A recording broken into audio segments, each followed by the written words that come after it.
नमस्कार साथियों, आप सभी का स्वागत है।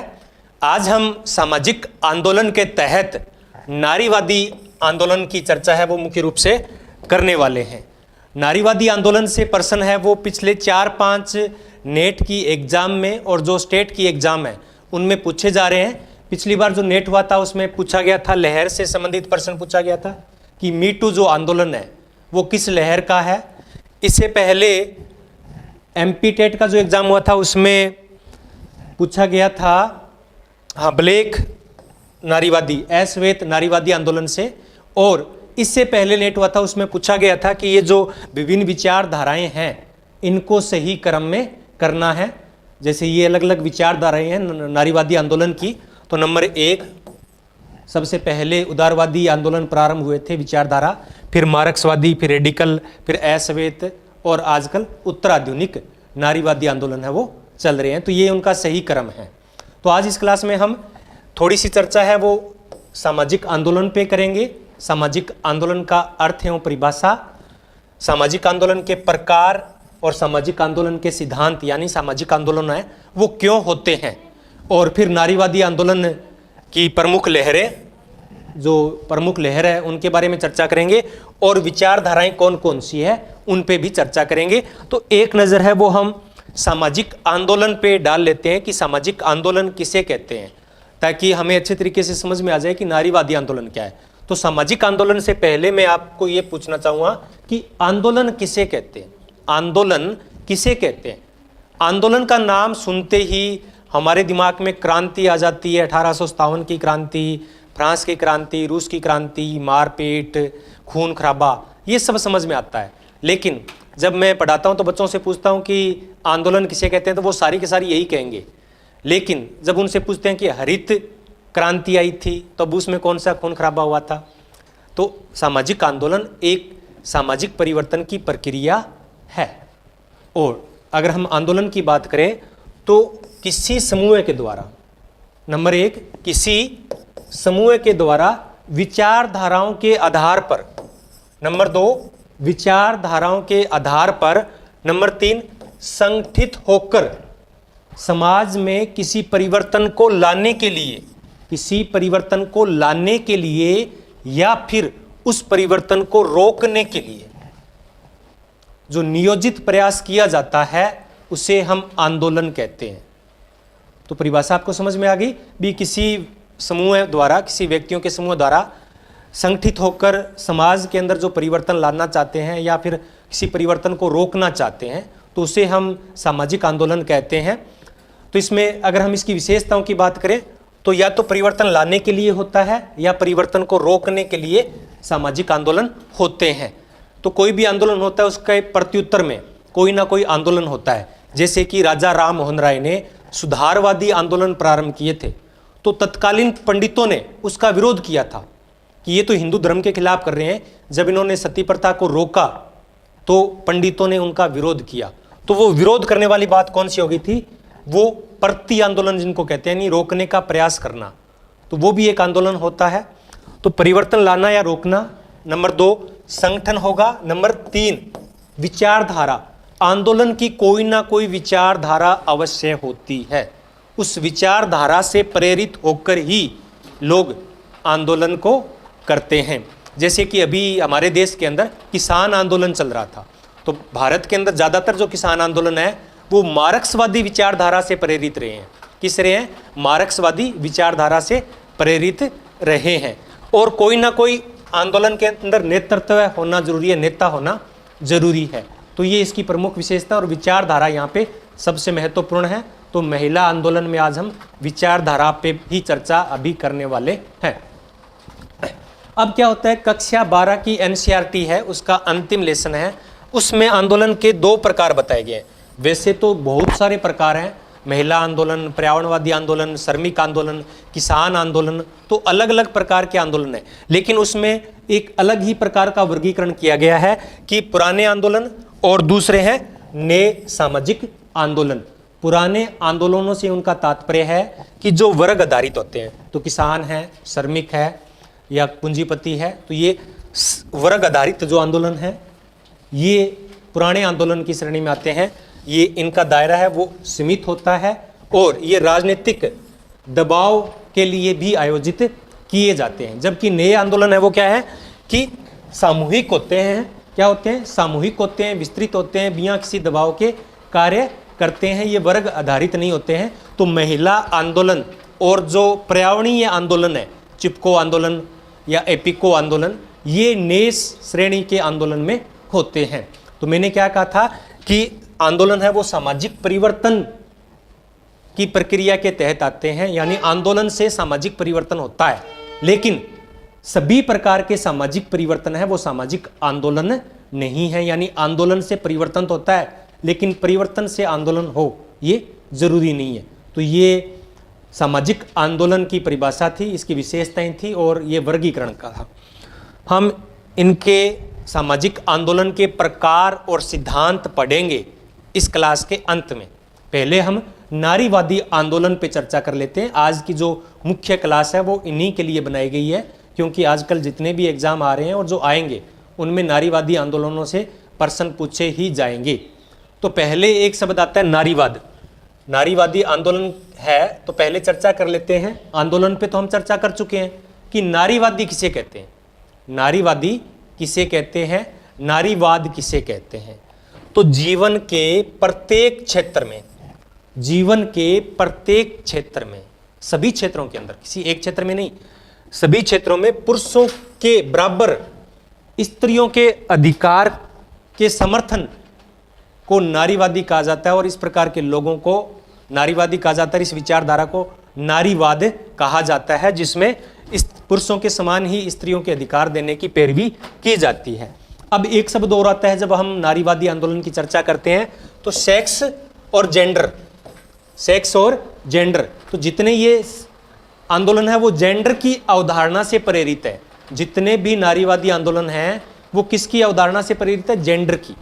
जेंडर और सेक्स में क्या अंतर होता है कि सेक्स एक जीव वैज्ञानिक अवधारणा है। क्या है? जीव वैज्ञानिक, यानी प्रकृति ने जीव के रूप में पुरुष और महिला को अलग अलग प्रकार से बनाया है। उनकी शारीरिक बनावट अलग अलग प्रकार से है। तो ये इसको हम सेक्स कहते हैं, पुरुष लिंग और स्त्रीलिंग हो गया।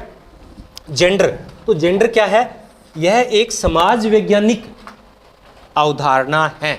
क्या है? समाज वैज्ञानिक अवधारणा है। जेंडर का तात्पर्य है कि पुरुषों और महिलाओं में जो भेदभाव किया जाता है उसके संदर्भ में इसका विश्लेषण किया जाता है। यानी कि प्रकृति ने तो थोड़ा सा अंतर कर दिया शारीरिक बनावट में, तो उससे का जरूरी नहीं कि फिर समाज भी भेदभाव करे।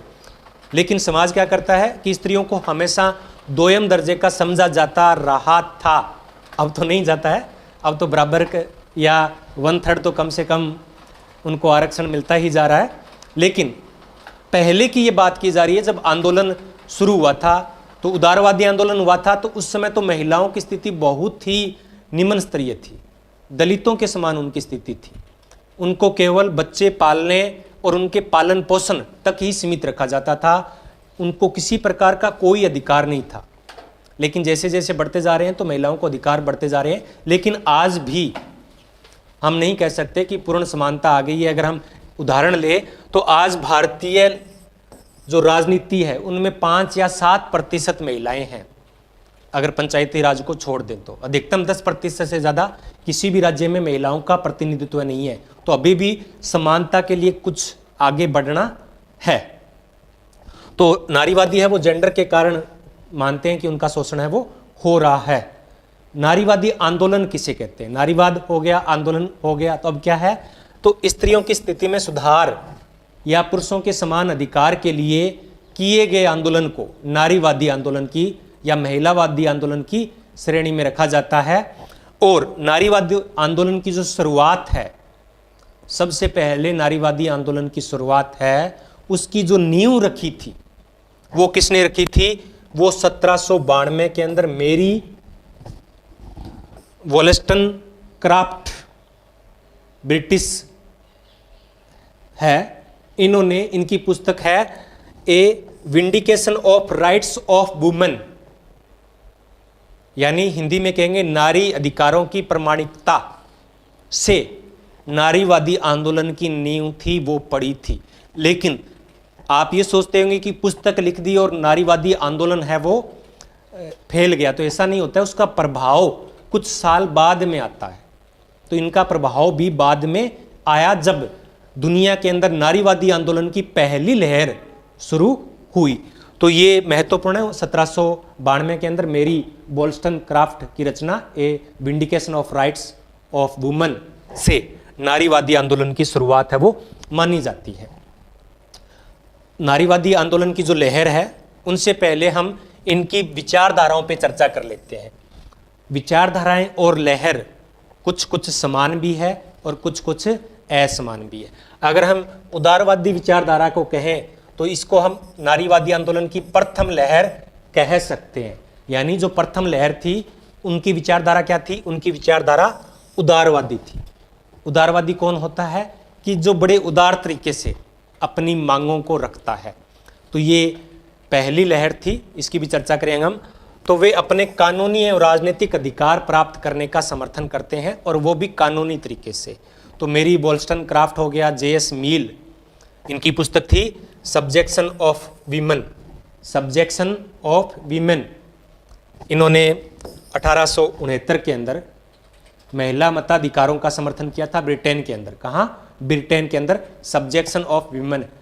इनसे किताबों से संबंधित भी प्रश्न आते हैं। तो किताबें हमारी दो हो गई और ये दूसरी किताब है सब्जेक्शन ऑफ वीमेंस। तो इसमें J.S. मील ब्रिटिश संसद के अंदर महिला मताधिकारों का समर्थन करते हैं। इनके अलावा बेटी फ्रीडन 1963 में इनकी पुस्तक आई थी फेमिनिन मिस्टिक। फेमिनिन मिस्टिक किसकी है? फेमिनिन मिस्टिक बेटी फ्रीडन की पुस्तक है, जिसमें वो कहती है कि स्त्रियों को आत्मनिर्णय की अधिकार है वो मिलना चाहिए। इनको, बेटी फ्रीडन को महिला मुक्ति की जन्मदाता भी कहा जाता है। महिला मुक्ति की जन्मदाता इनको कहा जाता है। और पेटमैन, कैरोल पेटमैन आदि प्रमुख उदारवादी नारीवादी विचारक है। तो उदारवादी विचारधारा आपको समझ में आ गई कि वो अपने सिस्टमेटिक ढंग से अपने राजनीतिक और कानूनी अधिकार प्राप्त करना चाहती है।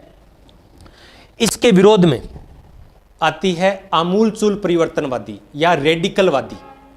तो ये इस विचारधारा का जो प्रारंभ हुआ था वो 1960 के दशक में हुआ था। इसको हम जो नारीवादी आंदोलन की द्वितीय लहर थी वो कह सकते हैं। यानी द्वितीय लहर थी, उसकी विचारधारा कौन सी थी? रेडिकलवादी थी, आमूलचूल परिवर्तनवादी वो थे। इनमें दो नाम प्रमुख रूप से है। नंबर 1 फ्रांसीसी लेखिका है सिमोन दे बुआ। सिमोन दे बुआ ये फ्रांस की लेखिका है। इनकी पुस्तक है द सेकंड सेक्स, जिसमें वो कहते हैं कि समाज में स्त्री है वो द्वितीय लिंग का दर्जा है, यानी बराबर का दर्जा नहीं है। पहला पुरुष है, दूसरा लिंग है वो स्त्री है। तो वो कहते हैं कि ये बराबर होना चाहिए। तो द सेकंड सेक्स, सिमोन दे बुआ, इसमें वो एक बात कहते हैं जो कि काफ़ी बहुत ज़्यादा बार परीक्षा में पूछी जा चुकी है और चर्चा में रहती है कि क्या कहते हैं वो? स्त्री पैदा नहीं होती है, स्त्री पैदा नहीं होती है बल्कि उसे बना दिया जाता है। कि स्त्री पैदा नहीं हुई है, उसको बना दिया गया है समाज के द्वारा। तो ये इनका प्रसिद्ध कथन है। इसका हिंदी में अनुवाद किया है प्रभा खेतान ने स्त्री उपेक्षिता के नाम से। तो ये एक हो गए। और इनके अलावा एक दो नाम और है, वो हम इस द्वितीय लहर को पढ़ेंगे तब करेंगे। इनके अलावा के मिलेट की पुस्तक है सेक्सुअल पॉलिटिक्स 1969 के अंदर। और फायरस्टोन की पुस्तक है द डायलेक्टिक्स ऑफ सेक्स 1970 के अंदर। तो ये दोनों और सिमोन दे बुआ प्रमुख रेडिकलवादी नारीवादी विचारक हैं। तो दो विचारधाराएं हो गई अपनी। आगे है मार्क्सवादी विचारधारा। क्या है? मार्क्सवादी विचारधारा। तो मार्क्सवादी विचारधारा ये इसे समाजवादी विचारधारा भी कहते हैं। तो जब क्रम था ये दूसरे क्रम पे थे, रेडिकलवादी बाद में आए थे। तो ये इसकी शुरुआत कहाँ से होती है? ये समान हितों की बात करते हैं। ये है प्रमुख मार्क्सवादी विचारक हैं, मार्क्स के सहयोगी रहे हैं, फ्रेडरिक एंजल्स। इनकी पुस्तक है ओरिजिन ऑफ द फैमिली, यानी परिवार का उद्भव, प्राइवेट प्रॉपर्टी एवं स्टेट, प्राइवेट प्रॉपर्टी एवं स्टेट।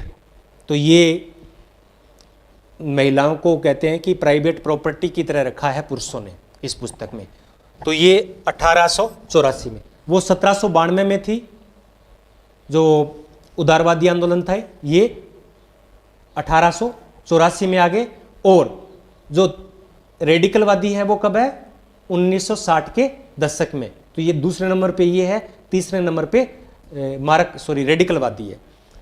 तो ये क्या कहते हैं कि यौन शोषण से भी अधिक खतरनाक है वो नारी शोषण है। क्या है? नारी शोषण है, पूंजीवाद और इसमें पुरुषों के द्वारा। तो जो यौन शोषण में तो केवल पुरुषों के द्वारा शोषण किया जाता है, जबकि नारी शोषण में पूंजीवादी शोषण तो शामिल है ही है, साथ में पुरुषों के द्वारा भी शोषण किया जाता है, यानी महिलाएं दोहरे रूप में शोषित होती है, ऐसा मार्क्सवादी विचारधारा का मानना है। सिल्ला बोथाथम ने क्या कहा है? पुस्तक है इनकी वीमेन रेजिस्टेंट्स एंड रिवॉल्यूशन में कहा है कि नारी मुक्ति का संघर्ष पूंजीवादी विरोध का एक हिस्सा है, एक हिस्सा है, एक भाग है। यानी नारी मुक्ति आंदोलन है वो पूंजीवादी आंदोलन का एक भाग है। अब एक आता है उत्तर आधुनिकवादी। उत्तर आधुनिकवादी जो कि आजकल चल रहा है, ये 1900, इसकी शुरुआत है वो 1910 में मुख्य रूप से हुई है। वैसे 2010 के रूप में हुई है, वैसे 1990 के दशक में ये प्रारंभ हो गया था उत्तर आधुनिकता की विचारधारा। 2010 या 2010 या 2012 से इसकी हम शुरुआत है वो मान सकते हैं। ये व्यक्तिगत स्वतंत्रता, ये व्यक्तिगत स्वतंत्रता पर विशेष लेते हैं कि व्यक्ति अपने आप में स्वतंत्र है कि वो क्या करे और क्या ना करे। तो ये तीसरी लहर के अंदर आता है। अब दो तीन और है। एक है इको फेमिनिज्म। इको फेमिनिज्म क्या है? तो इको फेमिनिज्म यानी पर्यावरणीय महिलावादी।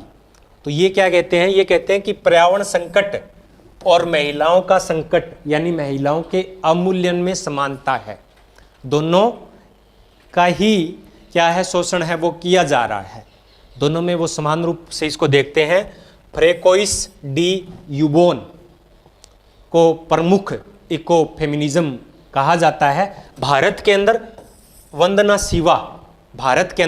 वंदना शिवा प्रमुख रूप से इको फेमिनिज्म है। शिवा के अनुसार महिलाओं में पृथ्वी के समान ही उत्पन्न करने की सृजनात्मक शक्ति है, कि महिलाओं में ही पृथ्वी के समान जिस प्रकार से सृष्टि की संरचना की गई है उसी प्रकार से महिला भी सृष्टि की संरचना करती है। तो वंदना शिवा का नाम प्रमुख आ गया। ये भी प्रश्न है वो पूछा गया था एक बार, अभी हमने 5-7 दिन पहले जब टेस्ट हल किया था उसमें नाम आया था। एक है केन्या निवासी बंगारी मथाई। उन्होंने 1977 के अंदर ग्रीन बेल्ट आंदोलन चलाया था। कौन सा आंदोलन चलाया था? ग्रीन बेल्ट आंदोलन। इसके लिए 2004 में इनको शांति का नोबेल प्राइज मिला है। शांति का नोबेल प्राइज पर्यावरणविद महिला बंगारी मथाई को 2004 में मिला। ये बात नोट कर लीजिए। इसमें जो आज की जो क्लास है, एक प्रश्न नेट के एग्जाम में मुझे पूरी उम्मीद है पूछा ही जाएगा, हो सकता है 2 प्रश्न भी पूछ लिए जाए। आगे है काला नारीवाद, ब्लैक फेमिनिज्म क्या है? तो ये महिला असमानता के साथ साथ जो नारीवादी है वो तो केवल लिंग आधारित असमानता पर आधारित आंदोलन है, जबकि ब्लैक तो ये क्या है? प्रजातीय या नस्लवाद दोनों का विरोध करता है। ये दोनों का विरोध करता है। क्योंकि जो पहला चरण हुआ था, जो नारीवादी आंदोलन का पहला चरण हुआ था, पहली जो लहर थी वो सारी की सारी श्वेत महिलाएं थी, अश्वेत महिलाएं नहीं थी। अमेरिका के अंदर उन्होंने कहा कि श्वेत महिलाओं को तो उनके अधिकार मिल गए, लेकिन जो अश्वेत महिलाएं हैं उनके साथ आज भी दोयम दर्जे का व्यवहार है वो किया जाता है। तो ब्लैक यानी नस्ल और नारीवाद यानी लिंग, तो दोनों पर आधारित भेदभाव का ये विरोध करते हैं। एलिस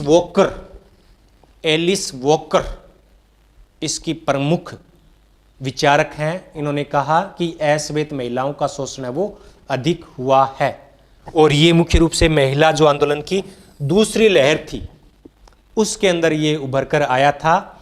इसको इन्होंने नाम दिया, इन्होंने कहा कि फेमिनिज्म से क्या होता है कि फेमिनिज्म से श्वेत महिलाएं हैं उनके अधिकारों से संबंधित आंदोलन की फीलिंग आती है, इसलिए इस आंदोलन को क्या कहना चाहिए, वोमेनिज्म।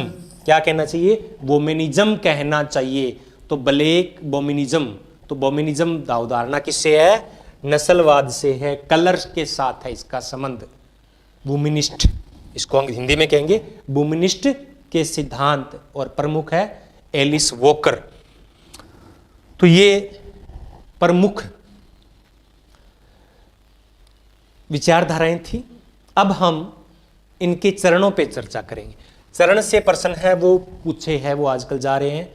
तो वैसे कोई 4 चरण बता रहा है नारीवादी आंदोलन के, कोई 5 बता रहा है, कोई 6 बता रहा है, कोई 3 बता रहा है। अलग अलग विचारकों ने अलग अलग इसके चरण बताए हैं। फिर भी मुख्य रूप से 3 चरण हैं, उनकी चर्चा सभी के द्वारा की जाती है, उसमें कोई विरोधाभास नहीं है, उसमें कोई भी विरोध नहीं है। तो पहला जो चरण था वो 1792 की जो क्राफ्ट की पुस्तक थी उससे प्रेरित था, और इसकी जो काल अवधि थी वो 1850 से 1920 तक मानी जाती है। 1850 से 1920 तक मानी जाती है। इस समय जैसे भारत में आज से 50 साल पहले हुआ करता था ना, वो कंडीशन उस समय अमेरिका की थी। महिलाओं को केवल घर की 4 दीवारी का काम था और बच्चों के पालन पोषण का काम था, वहां तक ही सीमित थी। उनको ना तो संपत्ति में अधिकार था, ना शिक्षा का अधिकार था, ना मताधिकार का अधिकार था। तो इसके खिलाफ 8 मार्च 1857 को न्यूयॉर्क में, अमेरिका के न्यूयॉर्क में स्त्रियों एवं पुरुषों के समान वेतन को लेकर आंदोलन हुआ, और यहां से यह संपूर्ण विश्व में फैल गया। इसी कारण से 8 मार्च को अमेरिका के अंदर तो महिला दिवस मनाया ही जा रहा था, विश्व स्तर पर 1975 से अंतर्राष्ट्रीय महिला दिवस मनाया जा रहा है। और 1975 से 1985 का दशक था उसे अंतर्राष्ट्रीय महिला दशक कहा जाता है, और जो 1975 का वर्ष था उसे अंतर्राष्ट्रीय महिला वर्ष कहा जाता है। तो अंतर्राष्ट्रीय महिला वर्ष 1975, अंतर्राष्ट्रीय महिला दशक 1975 से 85, और अंतर्राष्ट्रीय महिला दिवस 8 मार्च को। तो इसलिए बाद में इसको किया गया था, और यहीं से 1975 में संयुक्त राष्ट्र संघ में महिलाओं पे काफ़ी चर्चा की थी। उसके बाद में भारत के अंदर भी समान कार्य के लिए समान वेतन का प्रावधान था, वो किया गया था। 1976 के अंदर किया गया था शायद तक। तो इसमें संपत्ति, शिक्षा, व्यवसाय का कोई अधिकार था वो उनको नहीं था। लेकिन इस नारीवादी आंदोलन की जो मुख्य मांग थी वो क्या थी?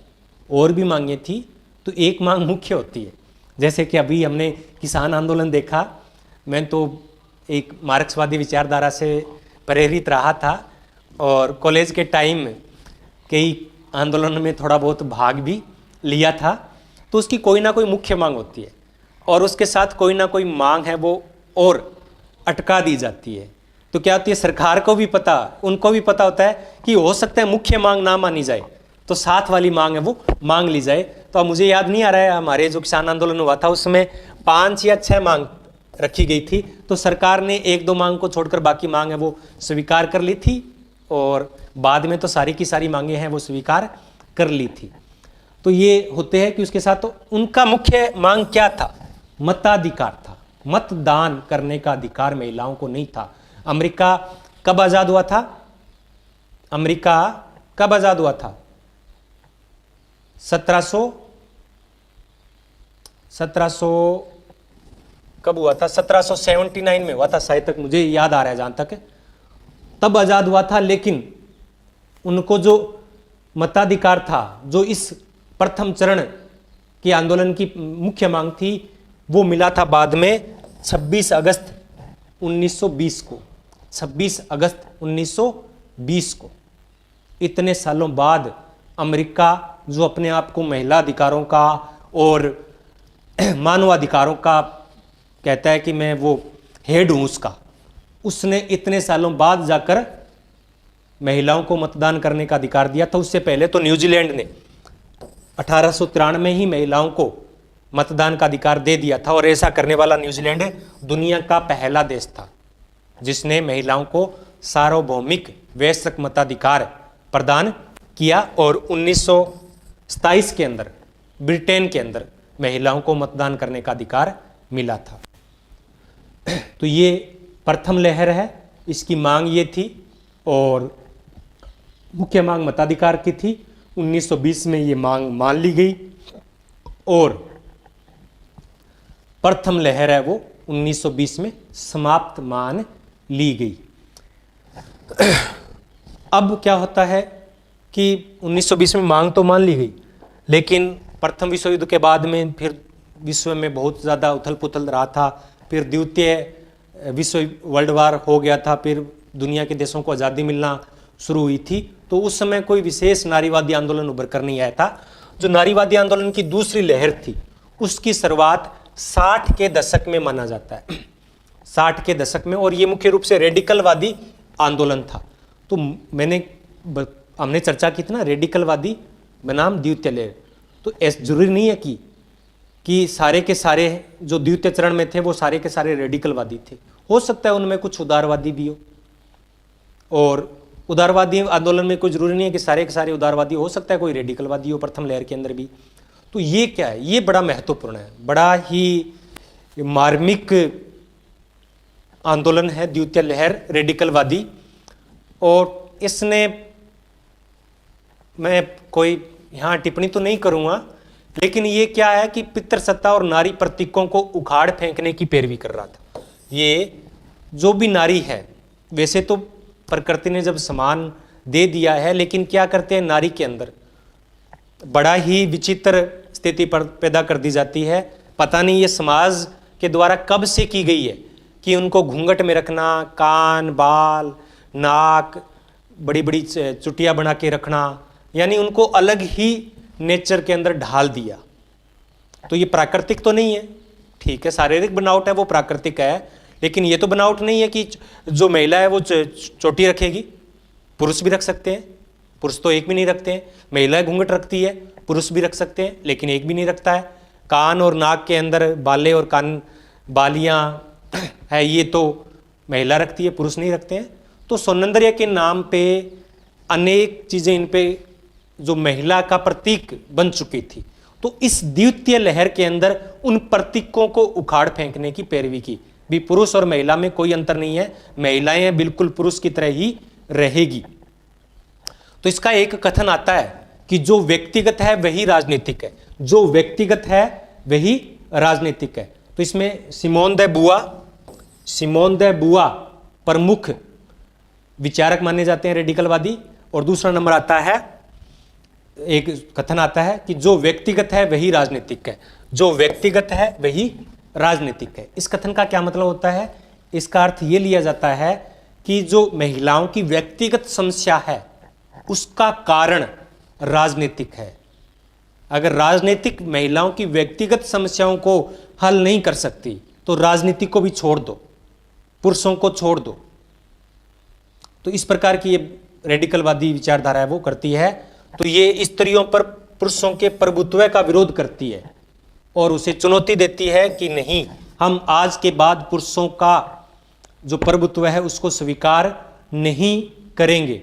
तो वो सजने संवरने को तो त्यागती है ही है, साथ में कहती है कि नहीं, हमें पुरुषों की कोई जरूरत नहीं है।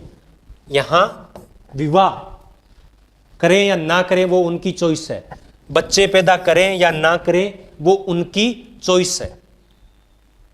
तो ये रेडिकलवादी विचारधारा है और ये अतिवादी भी हो जाती है, कहीं कहीं अतिवादी भी हो जाती है।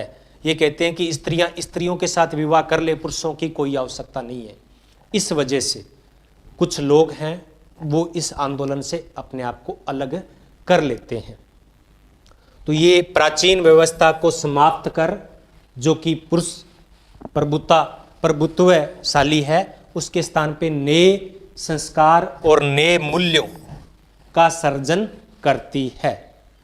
एलिस वॉकर, बुआ सिमोन दे बुआ, के मिलेट, फायरस्टोन प्रमुख रेडिकलवादी नारीवादी विचारक हैं। द्वितीय लहर में इनकी प्रमुख भूमिका रही है। तीसरी लहर की शुरुआत है वो 1990 के दशक में होती है। रेबेका वोकर, शैनन लिस, ये दो प्रमुख इनकी प्रारंभिक विचारक हैं। और ये एलिस वॉकर जो कि ब्लैक फेमिनिज्म और द्वितीय लहर की प्रमुख विचारक है, उनकी बेटी है रेबेका वोकर। तो ये जो तीसरी लहर है वो उत्तर आधुनिकता और उत्तर संरचनावाद से संबंधित है। उत्तर संरचनावादी विचारधाराओं का चिंतन का से अत्यधिक प्रभावित है। ये व्यक्तिगत स्वतंत्रता पर मुख्य बल देती है। अब इसमें क्या होता है कि जो आंदोलन है वो अलग अलग चरणों में चला जाता है। ये यहाँ पे कहते हैं कि व्यक्तिगत स्वतंत्रता ही खुद है, महिला या हो पुरुष हो, ये जो उत्तराधुनिकता यही कहता है। तो ये लहर क्या कहती है कि महिला को अधिकार है कि वो अविवाहित रहे, लेस्बियन के रूप में रहे, यानी खुद उसको निर्णय करना है, कोई दूसरा उसको नहीं कह सकता कि तू ऐसा क्यों कर रहा है, ऐसा क्यों कर रही है। तो इसको कहते हैं माई चॉइस। क्या कहते हैं? My choice. अभी अपने भारत के अंदर भी एक कैंपेन शुरू हुआ था माई चॉइस के नाम से। जो बॉलीवुड अभिनेत्रियां हैं उन्होंने ये कैंपेन चलाया था कि मैं स्वतंत्र रहूं, जीरो फिगर रखूं, मोटी रहूं, सजूं ना संवरूं, ये मेरा अधिकार है, ये माई चॉइस है। महिला उपभोग की वस्तु नहीं है, महिला उपभोग की वस्तु नहीं है। तो ये मुख्य रूप से व्यक्तिगत स्वतंत्रता की प्रबल पक्षधर है, वो तीसरी लहर है। 1990 के दशक में ये प्रारंभ होती है। भारत के अंदर अगर बात करें तो भारत के अंदर शर्मिला रेगे, नीरा देसाई और बीना अग्रवाल प्रमुख नारीवादी विचारक हैं। तो शर्मिला रेगन है वो दलित नारीवादी विचारक मानी जाती है। 1906 में writing caste oblique writing gender narrative Dalit women testimonios, यानी जो दलित महिलाएं वो भी ब्लैक महिलाओं की तरह ही दोहरे रूप से क्या है, शोषित है। पहले तो जो पूंजीपति लोग हैं, अमीर लोग हैं, उनके द्वारा उनका शोषण होता है, फिर वो अपने पति के द्वारा यानी पुरुषों के द्वारा शोषित होती है। इनकी दूसरी पुस्तक है against the madness of Manu. तो ये तीसरी लहर है। अब यहां थोड़ा सा डाउट है, जो अभी हमने एक नेट का जो एग्जाम देखा था उसमें आया था कि जो मी टू अभियान है वो कौन सी लहर का अभियान है, कौन सी लहर है नारीवादी आंदोलन की। तो उसमें दिया गया था फिफ्थ लहर। अब देखो बहुत सारे नारीवादी आंदोलन है कि तीन जो लहरें थी उनसे तो सारे के सारे सहमत थे।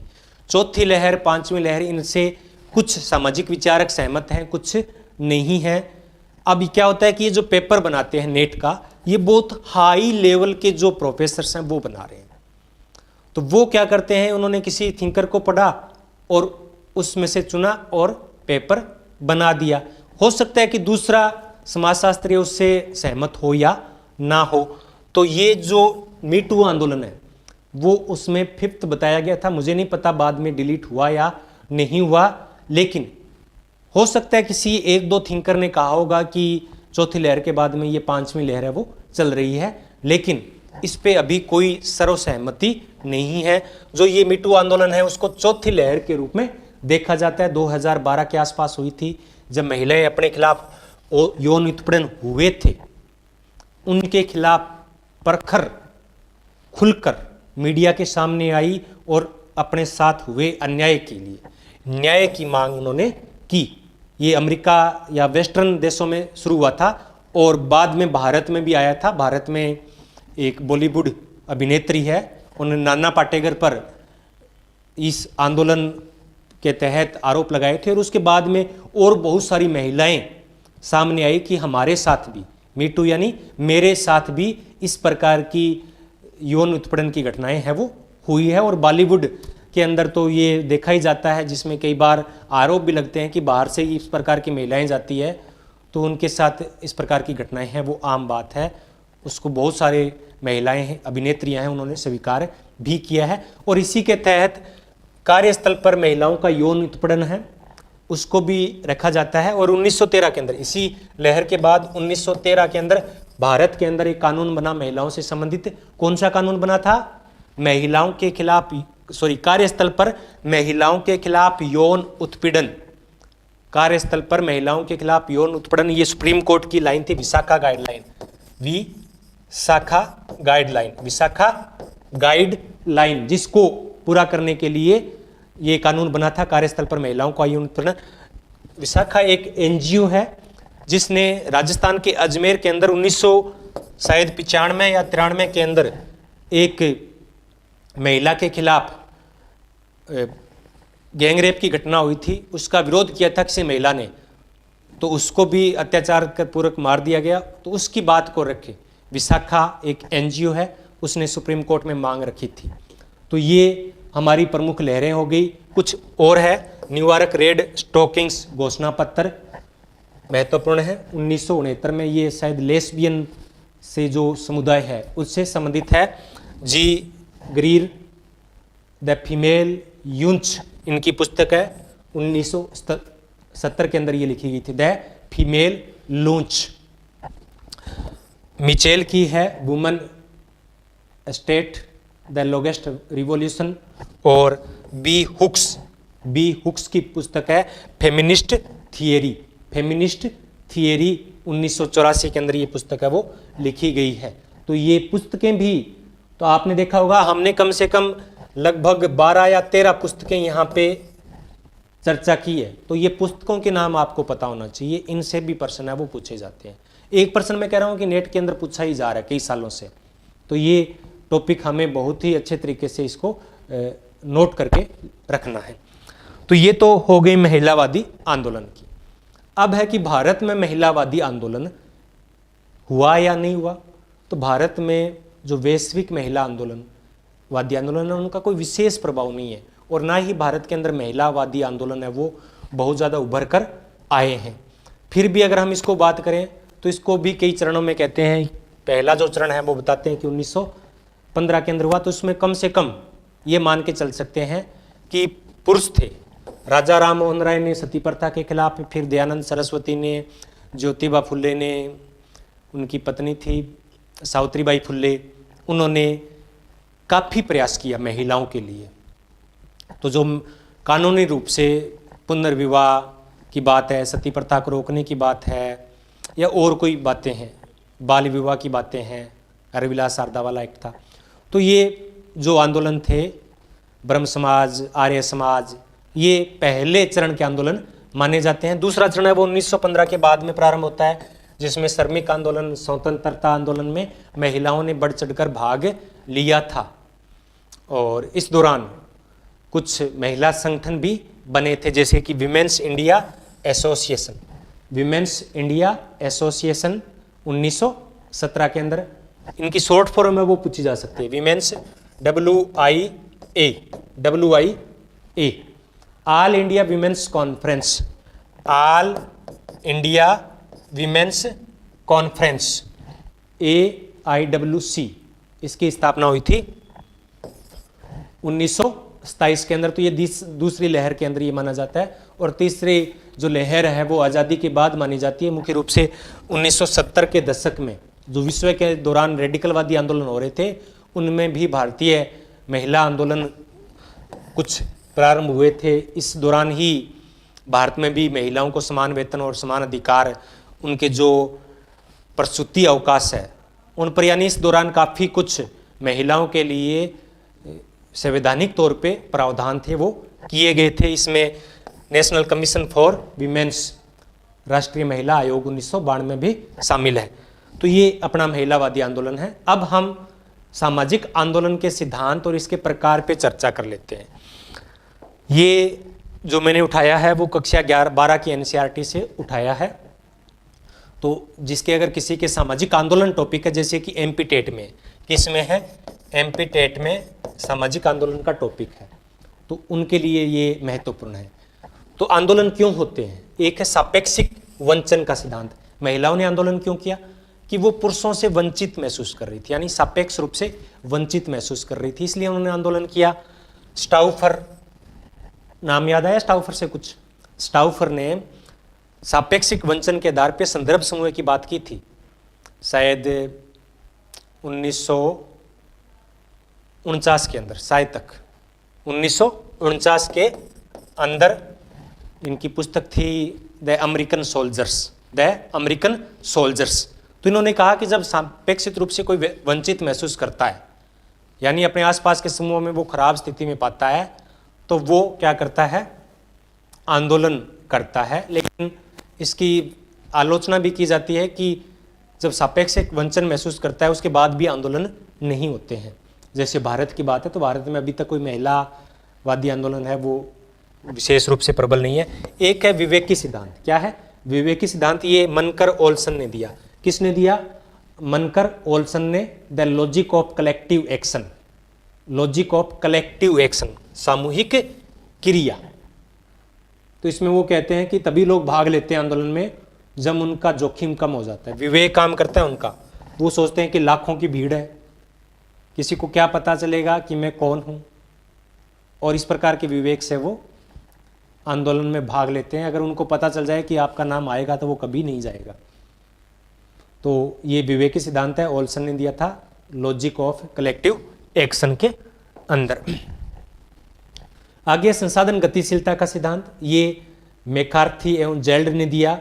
और ओल्सन के सिद्धांत की क्या, उन्होंने कहा कि जब संसाधन होते हैं, नेतृत्व है, संगठन, संचार जैसे संसाधन होते हैं, तब आंदोलन होते हैं। जैसे अभी हमने किसान आंदोलन के दौरान देखा कि जब एक कॉल पे बहुत सारे, लगभग उत्तरी भारत के किसान हैं, वो वहां पर पहुंच गए, तो ये किससे हुआ? ये संसाधनों की गतिशीलता से हुआ। किससे हुआ? गतिशीलता के कारण ये संभव हुआ। आगे है तनाव सिद्धांत।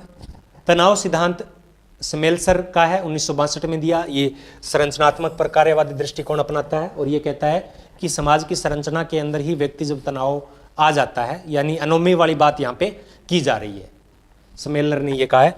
पुनर्निर्माण सिद्धांत, ये वालेस ने 1956 में दिया। इसके 4 चरण बताए थे कि किसी सामाजिक व्यवस्था पहले बनती है, फिर उसमें तनाव आता है, फिर उसका विघटन होता है और फिर पुनर्निर्माण होता है। 4 चरण कौन कौन से हो गए? पहले बनना, फिर तनाव आना, फिर विघटित होना, फिर दोबारा उसका निर्माण होना। तो MS राव ने सापेक्षिक वंचन के सिद्धांत को सबसे उपयुक्त सिद्धांत है वो माना है।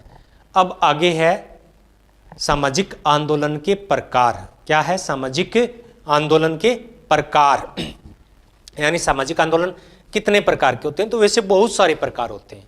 किसान आंदोलन, मजदूर आंदोलन, उद्योगपति आंदोलन, फलाना संघ आंदोलन, बहुत प्रकार है। लेकिन कक्षा 12 की एनसीईआरटी में 3 प्रकार के आंदोलन की चर्चा है वो की गई है, और ये हमारा लास्ट पीपीटी है। तो अगर हम इनकी बात करें आंदोलन के प्रकार की, तो पहला है प्रतिदानात्मक या रूपांतरणकारी आंदोलन। प्रतिदिनात्मक यानी निदान करना, किसी समस्या का समाधान करना। तो ये उदाहरण इसका है कि केरल के जो इजहावा समुदाय के अंदर नारायण गुरु ने जो आंदोलन किया था सामाजिक प्रथाओं को परिवर्तित करने के लिए। तो जो सामाजिक जो अपना ब्रह्म समाज आंदोलन है, आर्य समाज आंदोलन है, प्रार्थना समाज है, ये सारे के सारे प्रतिदानात्मक कानून के अंतर्गत आते हैं। एक है सुधारवादी आंदोलन, व्यवस्था के अंदर सुधार करना, व्यवस्था के अंदर सुधार करना, जैसे कि ये अपना हो गया सूचना का जो अधिकार है ये। और फिर है क्रांतिकारी या सामाजिक आंदोलन। तो क्रांतिकारी तो यानी ये मार्क्सवादी विचारधारा से प्रेरित है। किससे है? मार्क्सवादी विचारधारा से प्रेरित है कि अचानक ही सब कुछ उथल पुथल कर दो, रेडिकलवादी यानी सब कुछ समाप्त कर दो, व्यवस्था कर दो। रूस की क्रांति में एक दिन के अंदर ही रूस के जार को हटा दिया। फ्रांसीसी क्रांति में क्या हुआ कि फ्रांस के जो लुई 16वां राजा था उसको हटा दिया। तो रेडिकलवादी एक दिन के अंदर ही सब कुछ परिवर्तन लाना चाहते हैं। तो ये सामाजिक आंदोलन के प्रमुख प्रकार थे। तो आज की क्लास है वो हमारी समाप्त होती है। आप लोगों का जो प्रेम है वो मुझे मोटिवेट करता है ताकि मैं और ज़्यादा मेहनत करूं। अभी काफ़ी टाइम इसको देना पड़ता है, लेकिन अगर आप लोग इसी प्रकार से सहयोग करते रहे, प्रेम भाव से मुझे मोटिवेट करते रहे, क्योंकि बगैर प्रेरणा के कोई भी कार्य नहीं होता है। मोटिवेशन जरूरी होता है, बगैर मोटिवेशन के कुछ भी नहीं होता है। आपके पीछे आप मेहनत कर रहे हो, मोटिवेशन क्या है कि आपको जॉब लगनी है। अगर ये आपका जॉब लगने का सपना नहीं होता ना, मोटिवेशन नहीं होता ना, तो कोई मेहनत नहीं करता है। तो मोटिवेशन जरूरी है, और सबसे ज़्यादा मोटिवेशन वो होता है जो अपने आप से निकलता है, स्वप्रेरित, स्वप्रेरणा। खुद से मोटिवेशन अगर मिले तो वो सबसे अच्छा मोटिवेशन माना जाता है।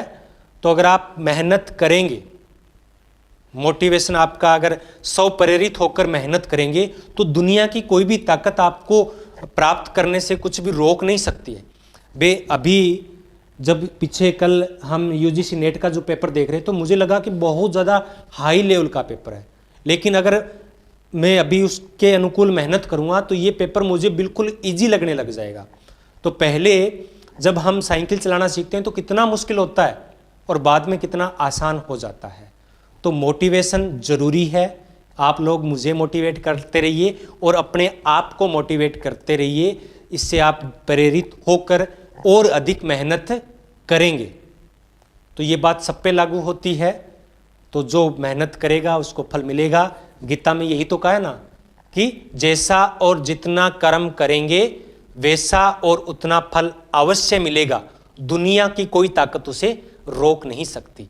धन्यवाद, आपने इतने प्रेम से मुझे सुना, और जाते जाते वीडियो को लाइक, शेयर एंड सब्सक्राइब जरूर करना। और आपकी कोई डिमांड है या कोई क्यूरीज है तो कमेंट के माध्यम से जरूर बताएं। टेलीग्राम और प्ले स्टोर के ऐप से भी आप जुड़ सकते हैं, तो वहाँ पर भी आपको कुछ कंटेंट और वीडियो या कोई भी जो सूचना होगी वो आपको मिलती रहेगी। धन्यवाद।